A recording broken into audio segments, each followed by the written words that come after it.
সনির mirrorless রয়েছে আমাদের কাছে কিছু, যেমন সনির নেক্সট 3 রয়েছে আপনার সাথে 1650 কিটলেস থাকবে। আপনার কম বাজেটের মধ্যে যারা সনি মিররলেস খুঁজছেন তাদের জন্য আপনার সাথে একটা ফ্ল্যাশ থাকবে। আপনার এরা ফুল প্যাকেজের প্রাইস পড়তেছে মাত্র 23000 টাকা। 23000 টাকা আপনি সনির মিররলেস পেয়ে যাবেন।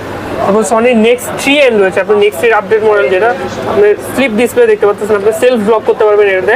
সাথে আপনার 1650 কিটলেস থাকবে। আপনার ফুল প্যাকেজের প্রাইস দিচ্ছি মাত্র 25000 টাকা। 25000 টাকা। জি আচ্ছা, 25000 টাকার মধ্যে কিন্তু ভিউয়ার্স পেয়ে যাবেন। এটা একটা ফিচার রয়েছে ফ্ল্যাশটার ভিতরে রয়েছে। ওকে, 25000 টাকা। নেক্সট 5 রয়েছে, একদম ফ্রেশ কন্ডিশন দেখতে পাচ্ছেন। সাথে 1650 কিটলেস থাকবে। আপনি এটা ফুল প্যাকেজের প্রাইস পড়তেছে মাত্র 28000 টাকা। 28000 টাকা। জি, তারপর আপনার যারা একটু আলফা সিরিজের মধ্যে আপনি ক্যামেরা খুঁজছেন, সনির আলফা 6500 রয়েছে। আপনি একদম ফ্রেশ কন্ডিশন দেখতে পাচ্ছেন। ভিউ ফাইন্ডার সহ যারা চান তাদের 1650 কিটলেস থাকবে। আপনি এটাতে 4K ভিডিও করতে পারবেন, একদম বক্স কন্ডিশন প্রোডাক্ট। আপনার আনুমানিক আপনার 1.5-2 মাসের মতো ইউজ হয়েছে এই প্রোডাক্টটা। আপনি এটা ফুল প্যাকেজ